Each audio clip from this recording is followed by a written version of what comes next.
പിതാവിൻ്റെയും പുത്രൻ്റെയും പരിശുദ്ധാത്മാവിൻ്റെയും നാമത്തിൽ ആമേൻ. ഈശോ മിശിഹായ്ക്ക് സ്തുതിയായിരിക്കട്ടെ.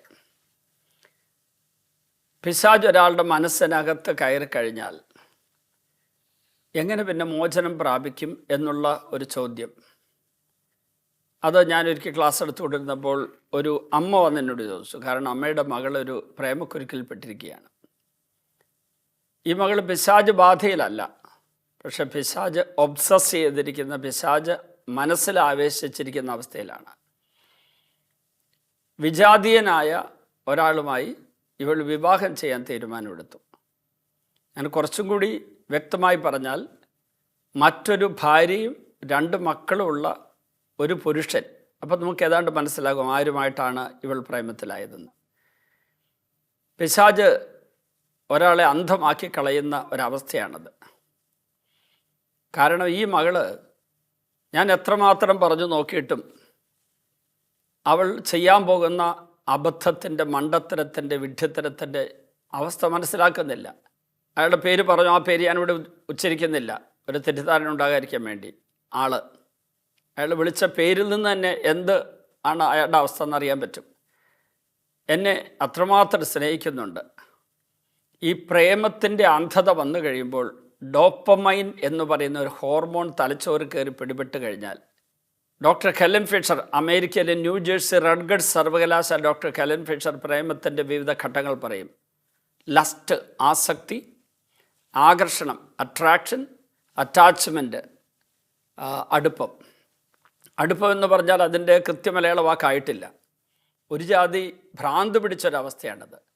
അതിന് കാരണം സ്വാഭാവികമായ ലൈംഗിക ഹോർമോണുകൾക്കുപരിയായിട്ട് കുടുംബജീവിതത്തിൽ ഒരുപക്ഷെ അനിവാര്യമായിരിക്കുന്ന ഒരു ഹോർമോണായി ഡോപ്പമൈൻ ഹോർമോൺ ഉണർന്നു കഴിഞ്ഞാൽ അവർക്ക് പിന്നെ ഈ സുഖദായകമായ വികാരങ്ങൾ ഉണർത്തുന്ന ഈ ഹോർമോണിൻ്റെ പിടിയിൽപ്പെട്ടാൽ തലച്ചോറിൻ്റെ ചില പ്രത്യേക കോശമേഖലകൾ, ദൈവിക ചിന്ത ഉണർത്തുന്ന കോശമേഖലകൾ, അതുപോലെ കുടുംബപരമായ ചിന്ത ഉണർത്തുന്ന തലച്ചോറിൻ്റെ കോശങ്ങൾ, അതൊക്കെ മരവിച്ചിരിക്കുകയാണ്, ഡോർമെൻ്റാണ്, ഉറങ്ങിയിരിക്കുക. അതുകൊണ്ട് അവർക്ക് കുടുംബം, അപ്പൻ, അമ്മ, അവരെ കഷ്ടപ്പെട്ട് വളർത്തിയെടുത്ത മാതാപിതാക്കൾ, അതുപോലെ അവരെ ആത്മീയമായി ജനിപ്പിച്ച് വളർത്തുന്ന തിരുസഭ, ദൈവം, ദൈവകൽപ്പന, വചനം, കൂദാശ, ഇതൊന്നും ബാധകമല്ല, ചിന്തിക്കാൻ പറ്റിയല്ല അവർക്ക്. കാരണം അവരുടെ മനസ്സ് ഒബ്സസ്ഡ് ആണ്. അങ്ങനെയാണ് ഈ പെൺകുട്ടി ആയിരിക്കുന്നത്. അപ്പോൾ ഇവള് ധ്യാനിക്കാൻ വന്നിട്ട് ഒരു തരത്തിലും ഇങ്ങനെ പറഞ്ഞിട്ടൊന്നും കേൾക്കുന്നില്ല. അങ്ങനെ ആയപ്പോഴേക്ക് ഈ അമ്മ വന്ന് ചോദിച്ചു, എന്താ എങ്ങനെ ഉണ്ടാകും? ഞാൻ പറഞ്ഞു, ഇതാണ് മനസ്സിൽ പിശാചാണ് ഇപ്പോൾ കൂടുകെട്ടിയിരിക്കുന്നത്.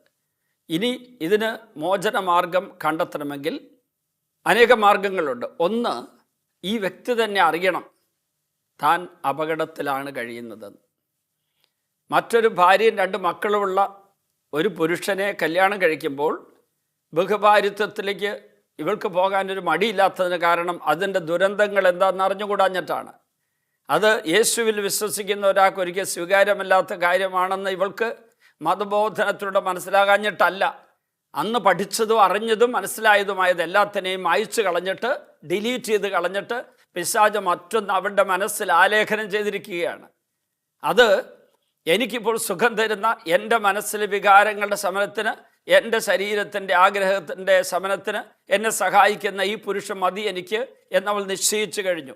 അയാളുടെ ചലനങ്ങൾ, അയാളുടെ വാക്കുകൾ, അയാളുടെ പെരുമാറ്റം, അയാളുടെ ശരീരപ്രകൃതി, അയാളുടെ സൗന്ദര്യം, ഇതൊക്കെയാണ് ഇവൾക്ക് പ്രധാനപ്പെട്ടത്. ഈ പറയുന്ന കാര്യങ്ങളെല്ലാം തന്നെ വെറും താൽക്കാലികങ്ങളും നൈമിഷികങ്ങളുമാണെന്നും ആന്തരികതയാണ് അടിസ്ഥാനപരമായി ഏറ്റവും പ്രധാനപ്പെട്ടതെന്നും അറിയാനുള്ള അവസ്ഥയിലേക്ക് അവൾ വളരുന്നില്ല. ബന്ധനത്തിലാണ്. അതായത് മനസ്സ് പിശാച് കീഴടക്കിയിരിക്കുകയാണ്. ധ്യാനത്തിൻ്റെ ആ ദിവസങ്ങളും നമ്മൾ ശ്രദ്ധിക്കുന്നില്ലായിരുന്നു. അമ്മയോട് ഞാൻ പറഞ്ഞത് അവളുടെ കൂടെ ഇരുന്ന് ഉറങ്ങാണ്, വിളിച്ച് എഴുന്നേൽപ്പിക്കണം. 2-ാം ദിവസം കൊണ്ടുവരാൻ പറഞ്ഞു. അങ്ങനെ അവളിരുന്ന് ആ ആഴ്ച ധ്യാനം കൂടി അവസാന ദിവസം ആയപ്പോഴേക്കും അവൾക്ക് അല്പസ്പർശനം കിട്ടി. അവൾക്കൊരു ചിന്തയുണ്ട്. ഞാൻ കുടുംബജീവിതത്തെക്കുറിച്ച് ക്ലാസ് എടുത്ത് കഴിഞ്ഞപ്പോഴാണ് അവൾക്ക് വിവാഹ കൂദാശയിലൂടെ സംഭവിക്കുന്ന ഒരു മഹാത്ഭുതത്തെക്കുറിച്ച്, അതിലൂടെ കിട്ടുന്ന വരത്തെക്കുറിച്ച് ചിന്തയുണ്ടായി കഴിഞ്ഞപ്പോൾ അവൾക്ക് ചില മാറ്റങ്ങളൊക്കെ ഉണ്ടായി.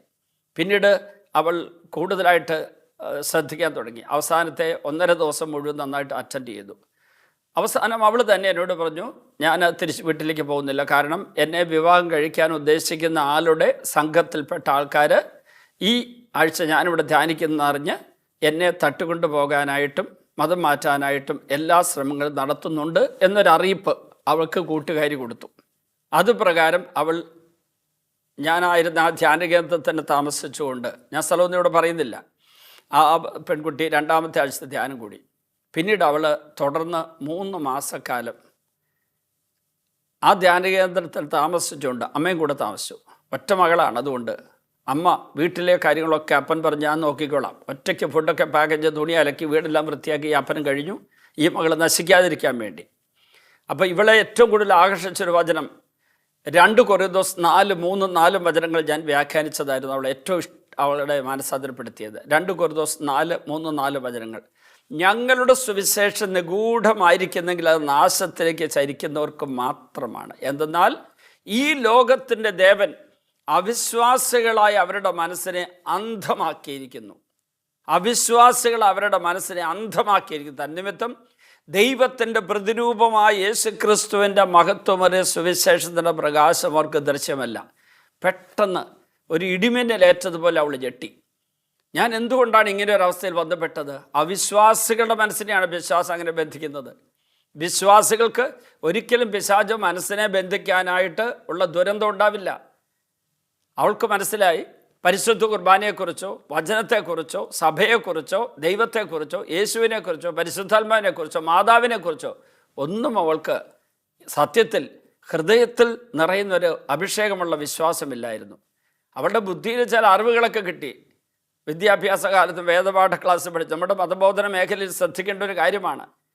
യേശുവിനെക്കുറിച്ച് പഠിക്കാവുന്ന കാര്യങ്ങൾ വചനത്തെക്കുറിച്ചൊക്കെ പഠിക്കാൻ വേണ്ടി 10-12 വർഷം നമുക്ക് കിട്ടുന്നുണ്ട് കത്തോലിക്കർക്ക്.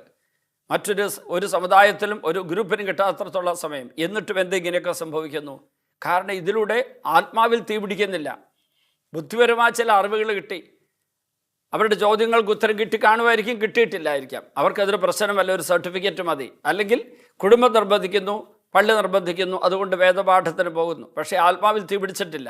അതുകൊണ്ട് ഈ വചനം അവരുടെ ഉള്ളിലേക്ക് അഗ്നിയായിട്ട് ഇറങ്ങിയപ്പോൾ, പാറയെ തകർക്കുന്നത് കൂടമായി ചെന്ന് അടിച്ചപ്പോൾ, ഇരുതല്ല മൂർച്ചയുള്ള വാളായി അവളുടെ ഹൃദയത്തിൽ മനസ്സിലേക്ക് ഇത് കുത്തിയിറങ്ങി കഴിഞ്ഞപ്പോഴേക്ക് വലിയ മാറ്റമുണ്ടായി. അങ്ങനെയാണ് 3 മാസക്കാലം ഈ ധ്യാന കേന്ദ്രത്തിൽ വിട്ടുപോകാതെ അവൾ അവിടെ തന്നെ കഴിഞ്ഞു. അപ്പം ഞാൻ ഒരു പ്രത്യേക നിർദ്ദേശം കൊടുത്തു. ഈ യുവതിയെ അവിടെ ശുശ്രൂഷ ചെയ്യുന്ന ഒരു സിസ്റ്ററുടെ മുറിയുടെ തൊട്ടടുത്ത് ഒരു മുറി ഇവൾക്ക് ഒരുക്കി കൊടുത്തു. ജനങ്ങളെ കൂടെ താമസിപ്പിച്ചില്ല.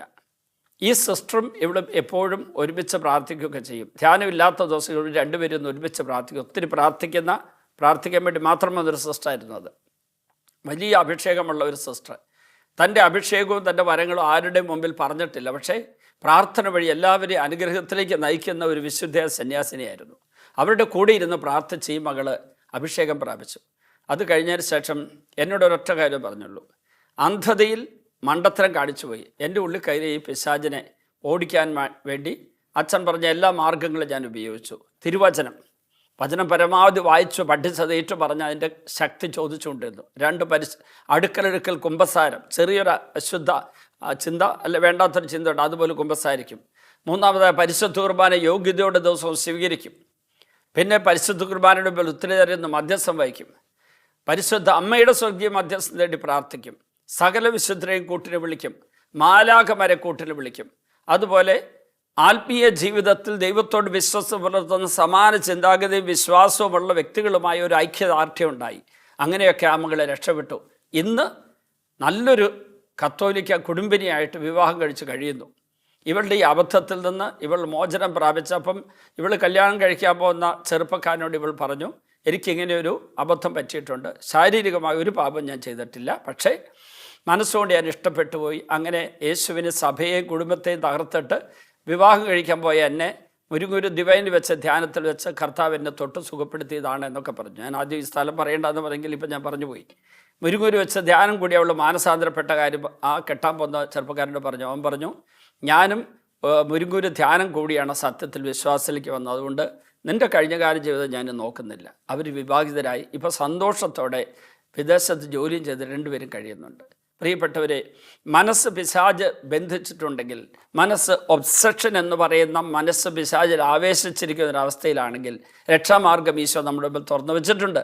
സഭയുണ്ട്, കുടുംബമുണ്ട്, തിരുവചനമുണ്ട്, കൂദാശകളുണ്ട്, വിശുദ്ധരുണ്ട്, പരിശുദ്ധ കന്യകാമറിയുണ്ട്, മാലാഖമാരുണ്ട്. പിന്നെ നമ്മളൊരു കൂട്ടായ്മ വേണം, കുടുംബ കൂട്ടായ്മയും സഭാ കൂട്ടായ്മയും വേണം. പിന്നെ പാപകരമായ വഴിയിലൂടെ ചരിക്കുന്നവരുമായി അധികം സമ്പർക്കം വേണ്ട. പാപകരമായ ഒരു ജീവിതക്രമമുള്ളവരുമായിട്ടുള്ള ഇടപെടൽ അധികം വേണ്ട. മനുഷ്യരെ നിലയ്ക്ക് അവരെ കാണാൻ, മിണ്ടാൻ, സംസാരിക്കാം. പക്ഷേ നമ്മുടെ ജീവിതത്തിൻ്റെ ഉള്ളിലേക്ക് അവർ കയറാൻ അനുവദിക്കരുത്.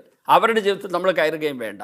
അങ്ങനെ മുന്നേറാനും ഈ നോമ്പ് കാലത്ത് തന്നെ ഒരു ദൃഢതീരുമാനമെടുത്ത് യേശുവിനോടും സഭയോടും കൂദാശകളോടും വചനത്തോടും വിശുദ്ധാത്മാക്കളോടും അതുപോലെ മാലാഖമാരുടെ കൂട്ടായ്മ വളരുവാൻ നമുക്ക് ശ്രമിക്കാം. കർത്താവെ, ഇപ്പോൾ ഈ ശുശ്രൂഷ പങ്കെടുക്കുന്ന എല്ലാവർക്കും അങ്ങ് സഭയിലൂടെയും കുടുംബത്തിലൂടെയും സമൂഹത്തിലൂടെ നൽകുന്ന സ്വർഗീയ സമ്മാനങ്ങൾ സ്വീകരിച്ച് പിശാച് സമ്മാനിക്കുന്ന ഒന്നുപോലും സ്വീകരിക്കാതെ വളരുവാൻ, സ്വർഗം പ്രാപിക്കുവാനുള്ള അനുഗ്രഹം നൽകണമേ. പിതാവിൻ്റെയും പുത്രൻ്റെയും പരിശുദ്ധാത്മാവിൻ്റെയും നാമത്തിൽ ആമേൻ.